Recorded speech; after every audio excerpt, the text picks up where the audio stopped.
प्यारे बच्चों, हिंदी की कक्षा में एक बार फिर से आपका स्वागत है। आज हम अपने 10वें पाठ सुंदर बदली के अब करने की बारी, ये क्रियाकलाप की तरह प्रश्न होते हैं। इसमें आपको ही अपने विचार लिखने होते हैं। तो हमने इसको अपनी ऑनलाइन कक्षा में भी इस पर चर्चा की थी, आपको याद होगा। तो हमारा पहला प्रश्न है अब करने की बारी का क भाग। कल्पना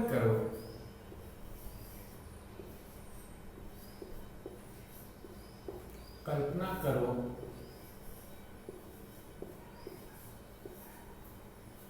कि बादल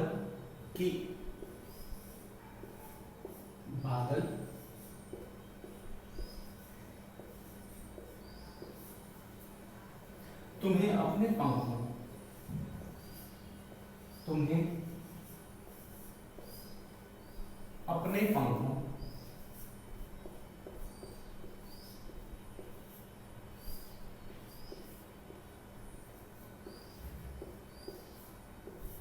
अपने पंखों पर बिठाकर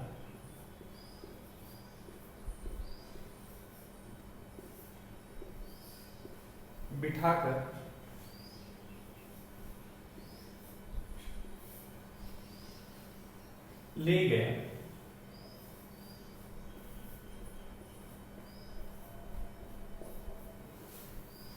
क्या हुआ होगा? क्या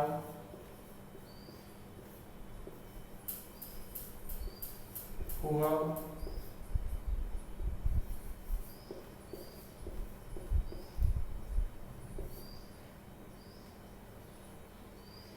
क्या हुआ होगा? आपको इस पे 5 वाक्य लिखने हैं, 5 वाक्य।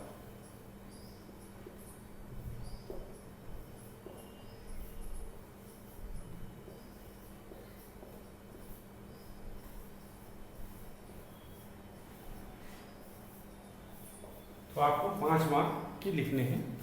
तो मैंने आपको बताया था कभी कभी कुछ अगर भाषा में रचनात्मकता लानी होती है तो हम कल्पना भी करते हैं। तो हमें कल्पना करना है। ऐसा हो तो सकता है कि बादल आपको उठा के आसमान में ले जाए और फिर आप कैसा अनुभव कर सकते हो। तो ये हमें कल्पना ही करना है। तो सोच लो, अगर आप बादल अपने पंखों पे बिठाकर आपको बहुत दूर आसमान में ले जाएंगे तो आपको कैसा लगेगा? तो इतनी ऊंचाई से आपको हमारी पृथ्वी कैसे लगेगी? छोटी लगेगी, सुंदर लगेगी। और नदियाँ हमें रेखाओं की तरह दिखेंगी, सड़कें भी रेखाओं की तरह दिखेंगी। और हमें बड़ा मौसम अच्छा हुआ होगा क्योंकि बादलों में ठंडक रहती है, आपको गर्मी से राहत मिल जाएगी, दृश्य देखने लायक होगा और सभी चीज़ें छोटी छोटी नजर आएगी। तो इस दृश्य की कल्पना आपको करनी है। तो हो सकता है आप पतंग को उड़ते हुए अपने पास में देखें, बगुलों को, चिड़ियों को जो ऊंचाई पे उड़ते हैं वे आपको बहुत साफ दिखेंगे, आपके पास दिखेंगे। तो ये था हमारी कल्पना। तो हमें केवल मात्र 5 वाक्य लिखने हैं और 5 छोटे ही वाक्य लिखेंगे। जैसे हमें बड़ा ही आनंद आएगा अगर बादल हमें अपने पंखों पे बिठा के आसमान में ले जाएंगे। हमें एक तो आनंद आएगा, एक जो पूरी पृथ्वी है वो बड़ी सुंदर ऊपर से नज़र आएगी। पेड़ पौधे, लोग हमें छोटे छोटे नज़र आएंगे। वहाँ से नज़ारा जो देखना का हुआ दृश्य देखने लायक होगा। हमें हवा का भी जो ठंडक है वो महसूस होगी। और मैं तो और कैसा अनुभव करूँगा? कुछ बच्चों ने तो मुझे कहा था कि वे मोबाइल से ऊंचाई से कुछ दृश्य फ़ोटो खींचेंगे ताकि वो अपने भाई बहन या माता पिता को वो दृश्य को दिखा सकें, क्योंकि बादलों में तो केवल वही जा रहे हैं। तो वे ऐसा मौका नहीं छोड़ना चाहते हैं और वह दूसरों के लिए भी वह दृश्य मोबाइल में कैद करना चाहते हैं या फ़ोटो खींचना चाहते हैं। तो ये था बच्चों की कल्पना। तो आपको 5 छोटे छोटे वाक्यों में इसे लिखना है। तो प्रश्न बहुत आसान है, फिर से एक बार देख लीजिए। हमें कल्पना करना है, कल्पना करो कि बादल तुम्हें अपने पंखों पर बिठाकर ले गया। अगर बादल आपको बिठा के ले जाएंगे तो आपको वो सफ़र कितना सुहाना लगे। कुछ बच्चों ने कहा था शायद वे डर जाएंगे, लेकिन डर से ज़्यादा बच्चों ने कहा था कि उन्हें बड़ा आनंद आएगा, क्योंकि वे बहुत ही अच्छा अनुभव होगा।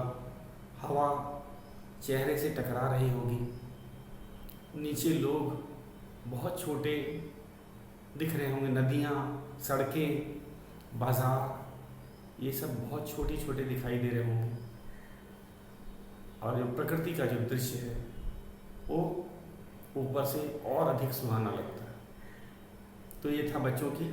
तो आपको मात्र 5 वाक्य लिखने हैं। आप वाक्यों को छोटा ही रखेंगे, बहुत बड़े वाक्य नहीं लिखने तथा और जोड़ करके, बल्कि आप छोटे छोटे 5 वाक्यों में इसे अपने शब्दों में लिखें। जैसा अब तो ये कल्पना ही करनी है, अनुभव तो किसी ने किया नहीं, तो कल्पना करिए, अपने कल्पना के अनुसार आपको लिखना है और ये आपकी ही कल्पना होनी चाहिए। किसी दूसरे बच्चे की, जैसे मैंने कुछ बताया उदाहरण देके, आप उनकी कल्पना मत लिखिए। जब हम कल्पना करते हैं तो हम अपनी कल्पना के अनुसार लिखेंगे, अपनी सोच के अनुसार लिखेंगे, तो न कि किसी और बच्चे का या मेरे द्वारा बताया गया कोई दृश्य लिखेंगे। आप उसकी मदद भले ले सकते हैं, लेकिन शब्द आपके अपने स्वयं के होने चाहिए। अब मैं चलता हूँ अपने दूसरे प्रश्न पे। ये है अब करने की बारी क्रियाकलाप के प्रश्न। इसे आप अपने ही शब्दों में लिखते हैं। फिर से मैं बता देता हूँ इसे, क्योंकि कल्पना, मैं आपके स्थान पर कल्पना नहीं कर सकता। आपको अपनी कल्पना, अपना अनुमान आपको स्वयं लगाना है। आपने देखा ही है कि ऊंचाई से चीज़ें छोटी दिखती हैं, दृश्य और सुंदर हो जाता है। जो कि हमने नदियाँ या सड़कें जो हमें पूरी लंबाई तक नहीं दिखती है, वो हमें रेखाओं की तरह, आड़ी तिरछी रेखाओं की तरह ऊंचाई से दिखते हैं। बड़े बड़े विशाल पेड़ भी छोटे छोटे दिखते हैं और वह दृश्य बहुत अच्छा होता है। इससे अब मैं अपने दूसरे प्रश्न पे चलता हूँ। आपको लिखने का काम करना है।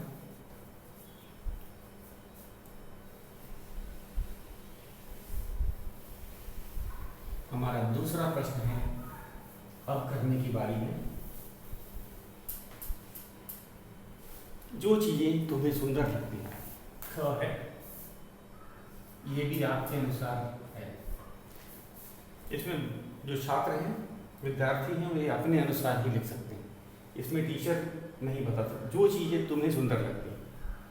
प्रश्न है जो चीज़ें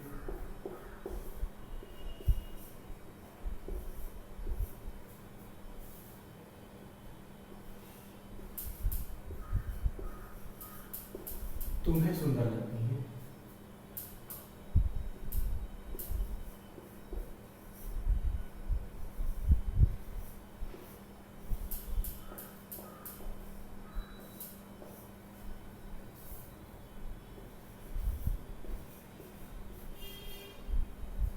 उनमें से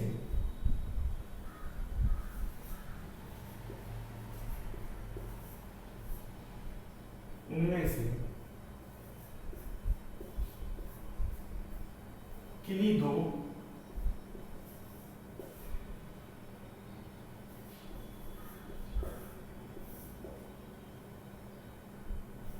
दो के चित्र बनाकर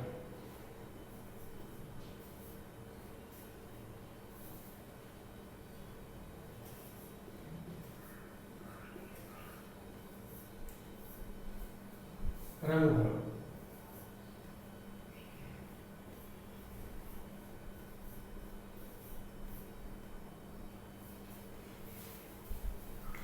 तो अब भाई हर विद्यार्थी का, हर बच्चे का सोच अपना अलग अलग होता है। जो चीज़ें तुम्हें सुंदर लगती हैं उनमें से किन्हीं दो का चित्र बनाकर रंग दो। तो बच्चों से मैंने पूछा, हर बच्चों के अपने अपने विचार थे। कईयों ने मुझे तितली बताया, कईयों ने मुझे पतंग कहा कि पतंग मुझे बहुत सुंदर लगती है, कईयों ने कहा कि बादल मुझे बहुत सुंदर लगते हैं। सबके अपने अपने विचार थे। कईयों ने नदियों के बारे में मुझे बताया, कईयों ने पहाड़ों के बारे में मुझे कहा कि मुझे पहाड़ सुंदर लगते हैं, कई बच्चों ने समुद्र के बारे में बताया। तो किसी बच्चे की राय तो हम कहेंगे सबकी एक जैसी नहीं हो सकती। तो आप अपने अनुसार जो आपको सबसे सुंदर लगती है आप उसका चित्र बनाएंगे और उसमें रंग भरेंगे। तो ये आपका काम है। तो आप कुछ भी हो सकता है, आप अपने अनुसार जो आपको सुंदर लगती हैं उन्हीं चीज़ों को लिखेंगे, ना कि जैसे मैंने कुछ उदाहरण दिए थे जैसे तितली, मोर, बादल, पतंग, सूरज, चांद, नदियाँ, समुद्र, पहाड़। आपके विचार अलग हो सकते हैं, आपको कोई दूसरा चीज़ भी सुंदर लग सकता है जो मैंने बताया उदाहरण के अलावा। तो इसमें आपको क्या करना है, किन्हीं दो, जैसे कि किसी बच्चे को पतंग सुंदर लगता है तो वो पतंग लिखेगा और पतंग का चित्र बनाएगा। चित्र बनाने के बाद उसे रंग करेगा। तो ये काम याद रखना, चीज़ का नाम भी होना चाहिए, उसका चित्र बनेगा और चित्र में रंग भी भरेगा। ये तीनों चीज़ होनी चाहिए। तो हमें दो ऐसे चीज़ों के नाम लिख के चित्र बना के रंग भरने हैं जो आपको सुंदर लगते हैं, सबसे सुंदर इस दुनिया में सबसे सुंदर लगते हैं। कुछ बच्चों ने मुझे अपनी मम्मी के बारे में बताया था कि मुझे दुनिया में सबसे सुंदर मेरी मम्मी लगती है। तो आप ये भी अपनी मम्मी का भी चित्र बना सकते हो। तो कोई ज़बरदस्ती नहीं है, आप अपने अनुसार बना सकते हो। अगर आपको पहाड़ सुंदर नहीं लगता है, आपको पहाड़ सुंदर नहीं लगता है तो आप मत बनाइए। तो ये सब विद्यार्थियों पे छोड़ दिया जाता है कि उन्हें कौन सी चीज़ें सुंदर लगती हैं।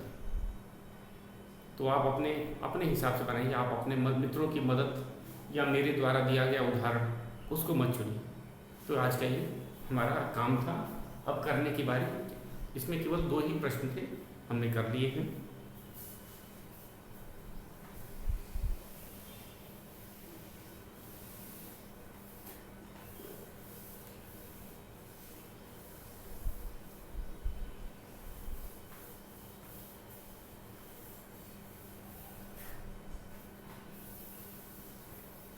अब हमारा ये पाठ खत्म हो जाता है। अब नए पाठ 11 गुलाबी नगर जयपुर, उसमें बढ़ने से पहले हमें एक बड़ी सुंदर सी कविता दी गई है पाठ्य पुस्तक में। ये वेंकटेश चंद्र पांडे इस कविता के कवि जी हैं। कवि कौन है बच्चों? कवि वो होता है जो कविता की रचना करता है, जो कविता को लिखता है। तो इनके कवि हैं वेंकटेश चंद्र पांडे और इन्होंने बीज पे एक कविता लिखी है और कविता बड़ी प्यारी है। तो हम जरा इस कविता को पढ़ते हैं। ये कविता हमारे परीक्षा में नहीं आई, ये केवल पढ़ने के लिए, पढ़ के हमें ये मनोरंजक लगेगी, ज्ञानवर्धक लगेगी और पढ़ने में हमें आनंद आएगा, मज़ा आएगा। जो ये सब बातें हैं ये सब होंगी। इसके प्रश्न जो हैं इसीलिए नहीं दिए गए हैं क्योंकि परीक्षा के लिए नहीं बने, तो केवल पढ़ने के लिए अंतर्गत है। तो मैं इसको लिखता हूँ। ये था हमारी कविता। ये पाठ 10 और 11 इन दोनों के बीच में है, इसलिए हम केवल इसको लिखेंगे केवल पढ़ने के लिए। इसका केवल पढ़ने के लिए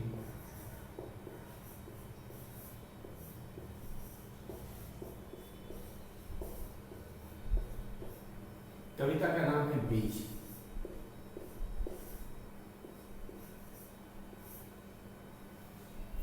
जैसे पतंग, बादल, आसमान, नदियाँ, ये कवियों को कविताएं लिखने के लिए प्रेरित करते हैं। उनमें भी आगे बढ़ने की होड़ होती। उसी तरह एक नन्हा सा जो बीज होता है वो भी कवियों को प्रेरित करता है कि उन पे भी कोई कविता लिखी जाए, क्योंकि जो बीज होता है उसका जीवन बड़े छोटे से शुरू होता है। सबसे पहले बीज बहुत ही छोटा होता है और जब उसे पानी, हवा आदि मिलते हैं तो वह बढ़ना शुरू करता है, एक नन्हा सा पौधे का रूप ले लेता है। उसके बाद वह पीछे नहीं हटता है और तरक्की करते जाता है, उसकी ऊंचाई बढ़ती है और बाद में वो एक विशाल पेड़ में बदल जाता है। तो ये एक तरह से लोगों को प्रेरित करता है कि छोटी चीज़ भी परिश्रम से, लगन से अगर काम करे तो विशाल होकर लोगों की मदद कर सकते। पेड़ बनने की तो बीज सबको प्रेरित करते हैं। तो कवि बहुत प्रेरित होते हैं। ये कविता, बीज जो कविता है, वेंकटेश चंद्र पांडे जी ने लिखी है। तो जरा हम इसको पढ़ते हैं। ये परीक्षा की दृष्टि से नहीं है, ये हम कहेंगे ज्ञान की दृष्टि से, इसे हमें सीख मिलेगी। तो बहुत ही सुंदर कविता लिखी गई। चलो इसको हम आपको बताता हूँ। एक था बीज, गया बहुत ही गहराई में बोया। ये कहानी की तरह है लेकिन है कविता, और हम इसमें से सीख देखने के लिए मिलेगी हमें एक बहुत अच्छी सीख। एक था, एक बीज था। तो हम इसे लिखते हैं।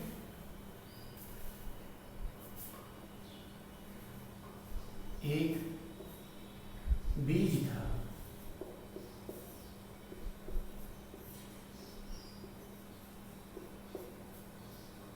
गया बहुत ही, गया बहुत ही गहराई में बोया।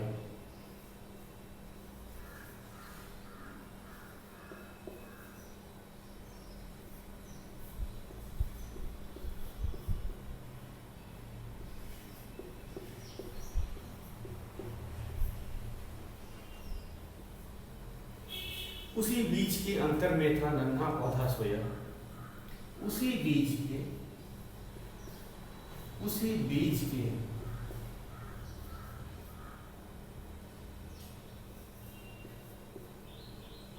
अंतर में था, अंतर में था नन्हा पौधा सोया।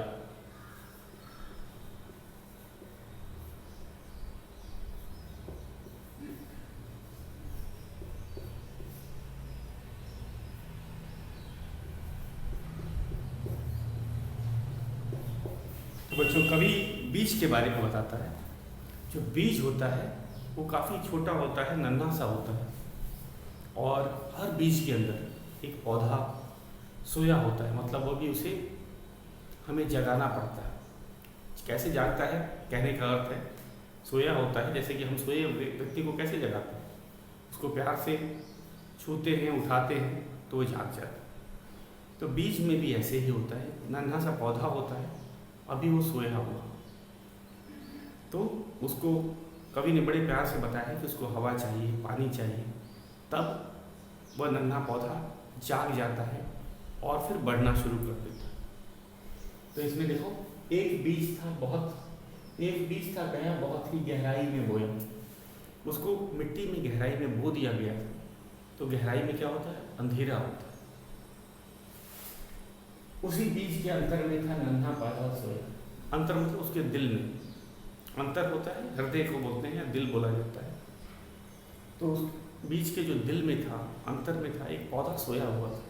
आपको पता ही, जब तक पौधे को पानी नहीं मिले, हवा ना मिले, तो जागृत नहीं होता।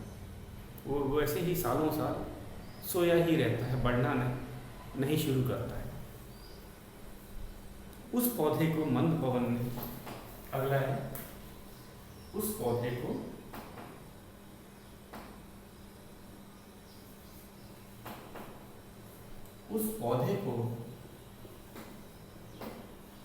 उस पौधे को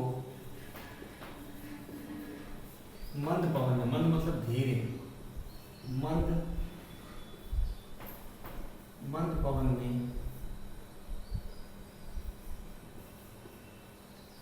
आकर पास जगाया, आकर पास जगाया,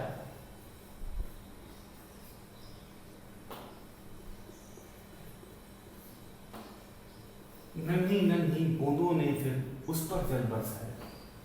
नन्ही नन्ही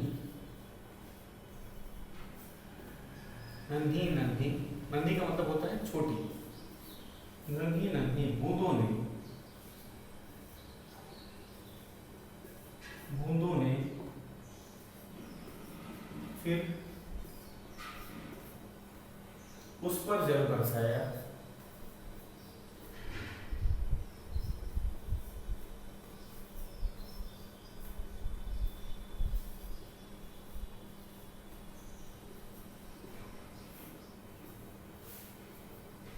तो जो पौधा सोया हुआ था उसको किसने जगाया?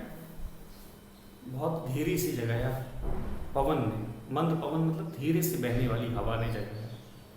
और उसके बाद वर्षा की कुछ नन्ही बूंदें आई होंगी, उससे वो जो बीज था, वो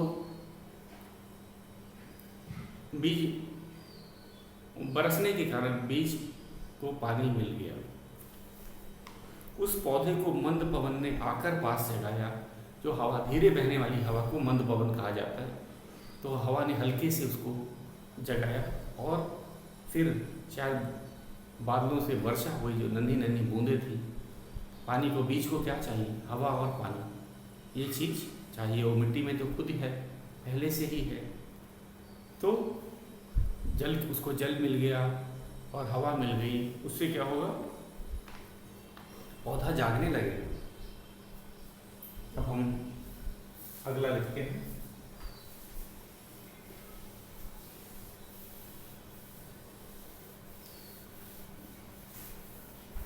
हमारा अगला है, सूरज बोला प्यारे पौधे निद्रा दूर भगाओ, अलसाई आंखें खोलो तुम उठकर बाहर आओ।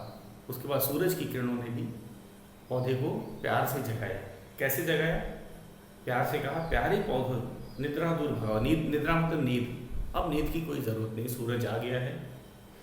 अलसाई आंखें, आलस से जो आंखें बच्चों की सुबह नहीं खुलती हैं, तो बोलना है कि अब अपनी अलसाई आंखों को खोल दो और तुम बाहर आ जाओ। अब मतलब तुम्हें पानी मिल रहा है, हवा मिल रही है, सूरज की किरणें आ गई हैं। अब तुम आलस छोड़ दो, उठना है, अब तुम्हें बढ़ना है, उगना है। और कहाँ से बाहर आने की बात कर रहा है? ये मिट्टी से बाहर निकल के खिलने के लिए क्या है। तो बहुत अच्छा लिखा है। सूरज बोला, सूरज बोला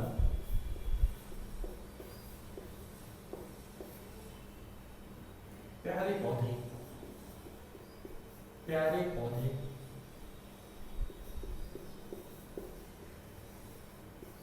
सूरज बोला प्यारे पौधे निद्रा दूर भगाओ। निद्रा, नींद को कहा जाता है, निद्रा दूर भगाओ।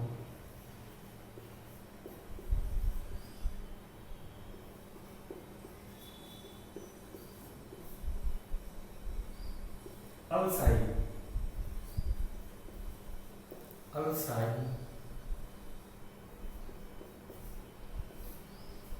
आंखें खोलो, अलसाई आंखें खोलो तुम उठकर बाहर आओ, उठकर बाहर आओ।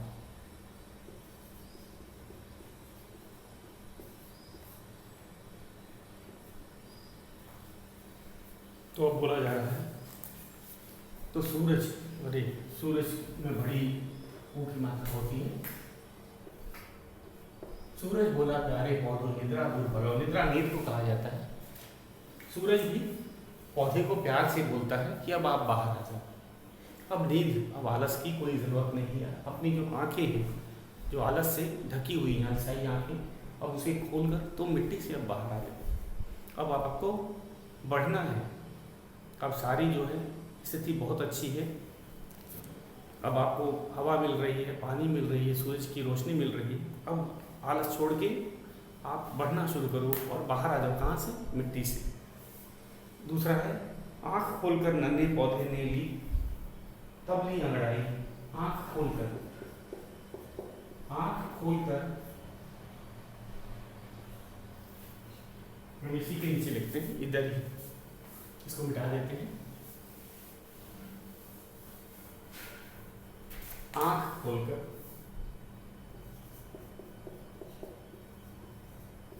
आँख खोलकर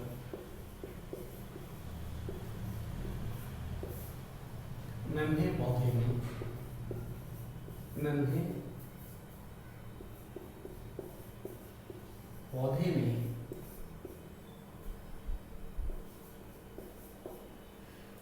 तबली अंगड़ाई, तबली अंगड़ाई,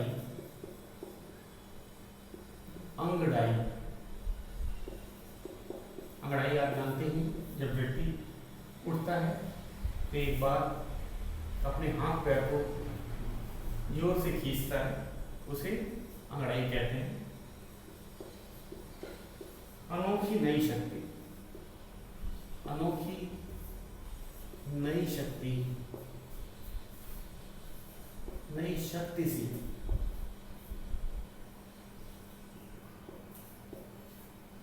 उसके तन में आए, उसके तन में आई। तन मतलब शरीर, तन में आई। इसमें पौधे की बात की गई है कि जब आँख खोलकर नन्हा पौधा बाहर आने के लिए कोशिश कर रहे हैं तो उसने एक अपने में एक अच्छी नई अजीब सी ताकत, एक नई शक्ति का एहसास किया जो उसके पूरे शरीर में आ गई थी। मतलब वह पौधे ने बढ़ना शुरू कर दिया था। अब उसे आलस नहीं आ रहा था, उसे एक नई शक्ति का एहसास हो रहा था। ये आखिरी और फिर अंत में कवि ने क्या कहा है? नींद छोड़कर, नींद छोड़, नींद छोड़, आलस त्याग, आलस्य त्याग कर, आलस्य त्याग कर पौधा बाहर आया, पौधा बाहर आया।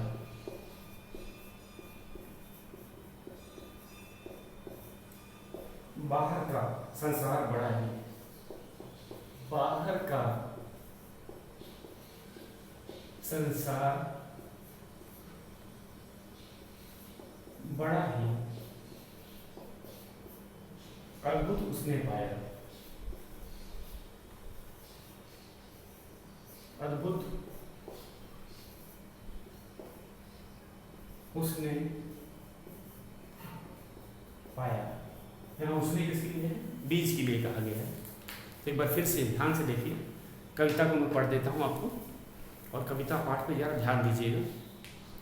एक बीज था, गया बहुत ही गहराई में बोया, उसी बीज के अंदर में था, उसी बीज के अंतर में था नन्हा पौधा सोया। उस पौधे को मंद पवन ने आकर पास जगाया, नन्ही नन्ही बूंदों ने फिर उस पर जल बरसाया। सूरज बोला, प्यारे पौधो, प्यारे पौधे, निद्रा दूर भगाओ, अलसाई आंखें खोलो तुम, उठकर बाहर आओ। आंखें खोलकर नन्हे पौधे ने तब ली अंगड़ाई, एक अनोखी नई शक्ति सी उसके तन में आई। नींद छोड़ आलस्य त्याग कर पौधा बाहर आया, बाहर का संसार बड़ा ही अद्भुत उसने पाया। तो जब पौधा अंगड़ाई नींद से बाहर आता है, उसे एक जोश की अनुभूति होती है, उसको बड़ा जोश आ जाता है, और जब वह बाहर का संसार देखता है तो उसे बहुत ही अद्भुत लगता है, क्योंकि पहले वो सोए अवस्था में ज़मीन की गहराई में पड़ा था, उसे बाहर के संसार के बारे में बिल्कुल नहीं पता था। लेकिन उसने जब बाहर का देखा, बाहर के संसार, बाहर की दुनिया तो बहुत ही अद्भुत है। यहाँ बहुत सी नई नई चीज़ें हैं जो उसे अभी पता नहीं थी, और वो बड़ा खुश हुआ बाहर की दुनिया को देखकर। तो बच्चों, इसके कवि थे वेंकटेश चंद्र पांडे। तो बीज कविता सभी बच्चों को भी, कवियों को भी प्रेरित करता है। कवियों को प्रेरित करने के लिए, कविता लिखने के लिए प्रेरित करता है, और बच्चों को भी हमेशा जोश में आकर के किसी छोटी चीज़ से बड़ी चीज़, मतलब कि ज्ञान अर्जित करने के लिए प्रेरित करता है। कि जैसे बीज से पौधा बनता है और बच्चे से जो एक अच्छा इंसान बनता है, दोनों में समानता ही पाई जाती है। जिस तरह एक अच्छा इंसान सबकी मदद करता है, उसी तरह जो बीज भी है वो भी पेड़ बनकर लोगों को छाया, फल आदि देता है तथा सबकी मदद करता है। तो ये था हमारा कविता बीज, इसके कवि थे वेंकटेश चंद्र पांडे। बच्चों, कल से हम अपना नया पाठ पढ़ेंगे, गुलाबी नगर जयपुर। आज के लिए बस इतना है।